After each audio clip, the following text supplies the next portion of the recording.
What if I told you there was a James family member that wasn't great at basketball? Like, he wasn't trash, he was just okay. He was super mid. Would you believe me? Because we've seen a lot of James family members that started off bad and ended up great. For instance, Ethan Lane. But this series is about a player that has the name that tells so much about the way he plays. His name is LeBrick James. Now, some of you have heard his name mentioned before years ago, and we finally have a chance to tell his story. We need to visit the family tree to explain this one. So as you can tell, we have covered majority of the family coming from LeGoat and La Capella, but there are some unnamed family members whose children were Lil Flip Flop, Pastor Cornelius, and basketball wasn't their sport. There are family members who are great at football, tennis, soccer, you name it, and we'll get into that soon. But because the family was basketball dominant, you have family members like LeBrick who comes around and things get wicked. Now, as you may know from the La Capella story, the James family pretty much ran the hood. There was a cousin who ran part of that hood heavy back in the day, and her name is LaWanda James. She was the I don't need a man type to survive, and she kept that same energy even when she got pregnant. She went on to have her son, who she wanted to be a basketball player, and per the James family naming ritual, the elder named him LeBrick. Now, as crazy as that sounds, she still pushed for little man to play basketball, and when I say he was trash,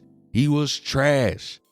Now, off the court, LeBrick was a hood star. His mom let him do whatever he wanted. Long story short, he was super spoiled. He didn't grow up rich, but he always found a way to make some money. You could say a lot about LeBrick, but one thing you couldn't say was he was broke. Like I told y'all, the James family really ran the hood from all aspects, and LeBrick kept the family tradition going. He was considered the muscle of the streets due to his body composition and his height at a young age, which made him look like he was much older than he really was. Running fades was his claim to fame because no one could beat him, but this would ultimately lead him to getting into trouble, and he got in trouble often. Now, around this time when he was really popular in the streets, he had put down the basketball. That is, until he got his second strike and was sent to juvie.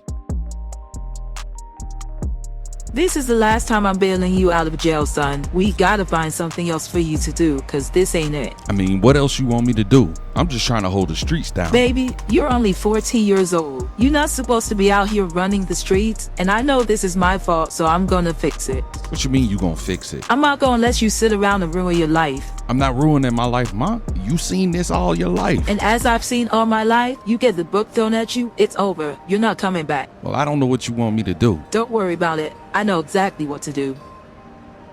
LaWanda's idea would be the one thing that eventually changed LeBrick's life for the time being, which was to send him away from the streets and move him up to the hills where he would attend a new school, a smaller Catholic school. With his mama still holding on to her hoop dreams for him and her dreams of getting him off the streets, he was put on the junior varsity team, which leads us to his 10th grade year. So growing up, LeBrick was always the tallest and most athletic in his grade. That year, he was standing at 6'3", and everyone around him jumped up in height while he stayed the same. Not being able to grasp all of the skills he needed to be a guard, his coaches decided to leave him at center. With his broad shoulders and strength, coaches decided to use that as an advantage down low. Now, I know I said his skills were trash, but his aggressiveness and jumping ability really made him stand out. He was really known for his blocking and rebounding and the occasional dunks when he can get one off. That season on JV, LeBrick would get a lot of playing time, but would only manage to average 1.5 points per game, 7.5 rebounds, and 1.9 blocks, which I know sounds low to some, but remember, this isn't the NBA, this is junior varsity basketball, and the talent that the teams were facing was fairly good. With those numbers, LeBrick was looking to take his talents to the varsity team his 11th grade year. Unfortunately for him, there was already a big dog at the center position by the name of Sidney Bridgers, but it also didn't help. LeBrick was still 6'3", but he was looking to provide some valuable minutes off the bench when he could.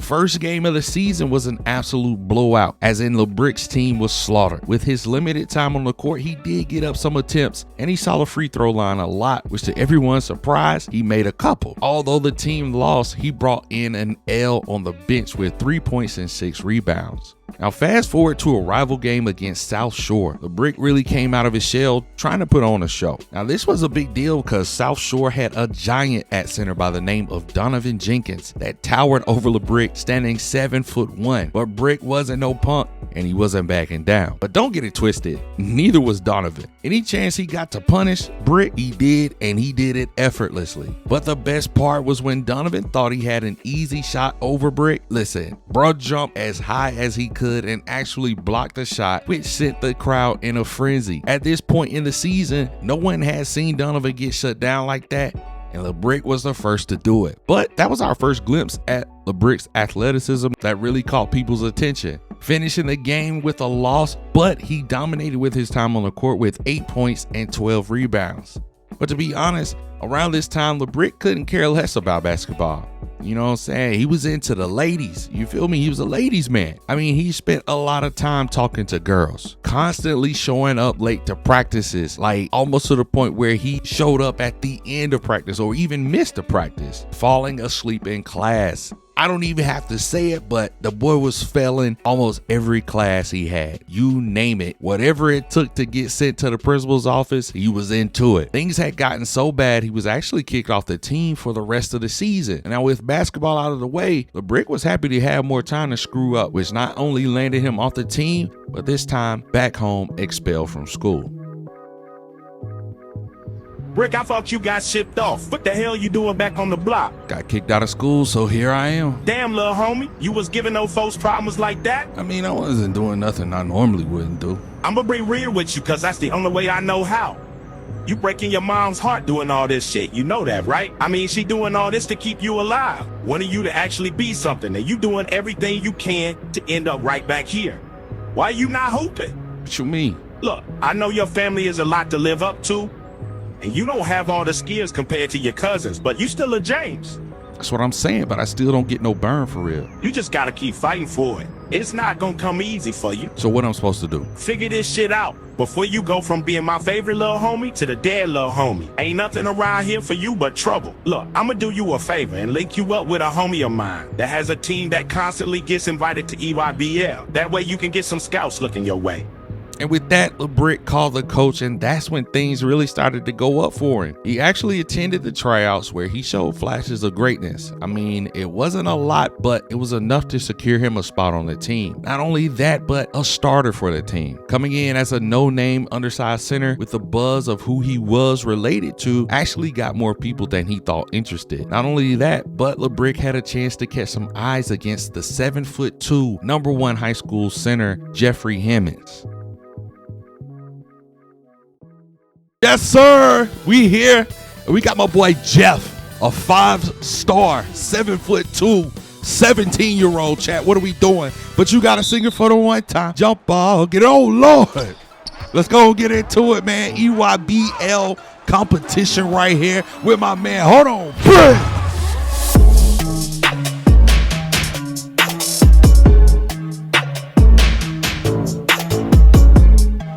Big Brick standing on business, taking it to these boys. And listen, Jeffrey Hammonds, I don't know what I'm supposed to do with him, bro. He's 7'2", Brick is 6'3", undersized, strong, big, strong boy. You see him, don't you, Jack? And Jeffrey dropping the points on us quickly, quietly, and and holy, you know what I mean? And another jumper right there for Jeff. And it's not looking good for Brick. Jeff gets away from it. Oh my gosh. Punishment, and he's got his tape. And Chad, I hope you like the way I'm doing this story. It's a little different from my hold on, ain't 1 and 1. It's a little different from the NCAA ones. That's coming back. But if you don't know what's going on with my computer, man, make sure you guys check out the community tab so you guys know. But right now, I'm just giving you guys some more LeBrick James. As promised, I'm trying to make it do what I can do with what I can do it with. Oh, wait, you feel me? Getting a block right there. And these boys are actually losing by 14. Jeff with the ball. Oh, my goodness.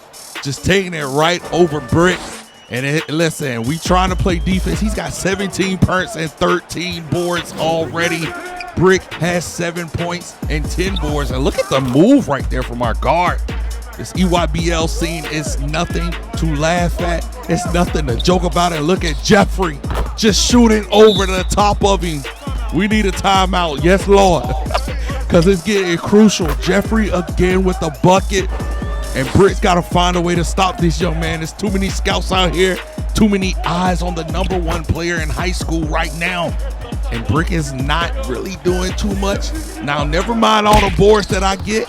You know what I mean? You know, it's a lot of time in these games, and I'm not going to not get the boards. You feel me? And what I'm also not going to not get is these blocks. Wait a minute, Brick. Hold us down on the defensive end. You love to see it. We had to run it back just so you can see it again. But Brick chasing that man down, and that's what I love about Brick.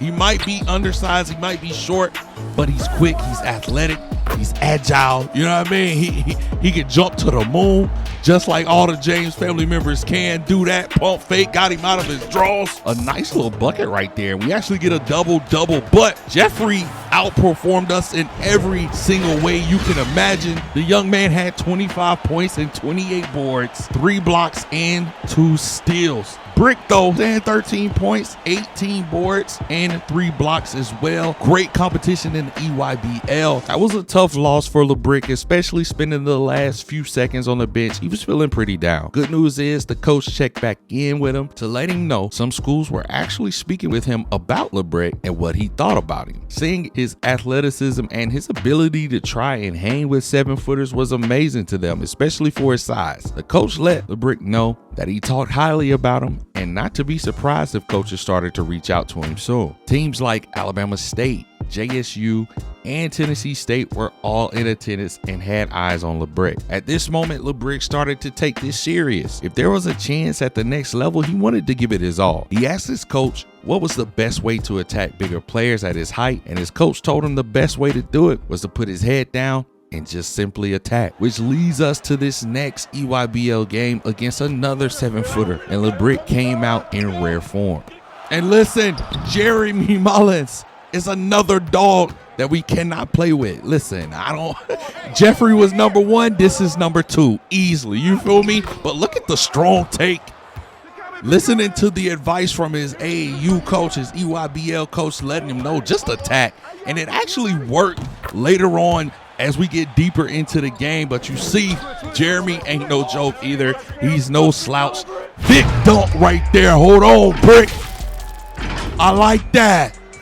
Showing off that leaping ability, and he's got to do that. He's got to take advantage of his opportunity. And listen, 7 foot 6'3" is crazy, brother.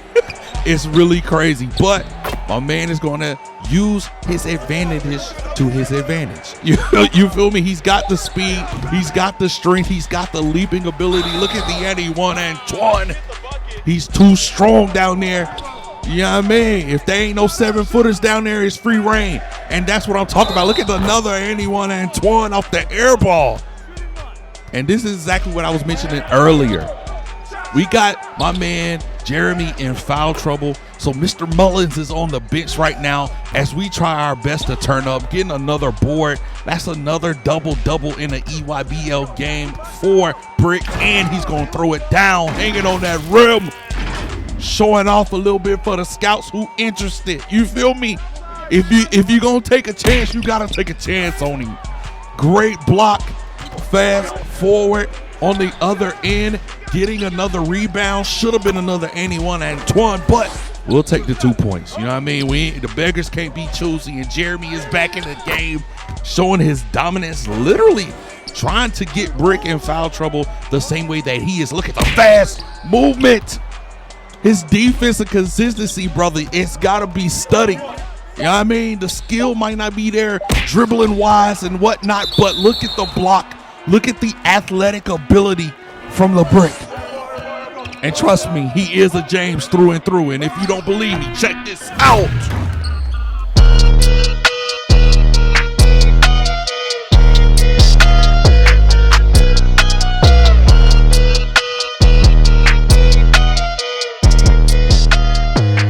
Crazy little putback right there from Jeremy, and I'm liking what I'm seeing. We got another defensive guy. Lee sent that through Uganda. Oh, What a performance from LeBrick and the squad to pull out that type of victory. Even though it wasn't a great team, it was still EYBL, and LeBrick was standing on business. A few more colleges were tapped into the game. Some of the schools were Bethune-Cookman, South Carolina State, Florida A&M, Grambling State, Alabama A&M, and Texas Southern. LeBrick had finally went from a no-name talent to a 2-star prospect and was actually gaining some interest from colleges genuinely interested in what type of player he really was. He was actually invested in his own career, and his mama was proud of her baby. She always believed in him, and it was finally seeming as if he was playing basketball for himself. This is the tale of LeBrick James.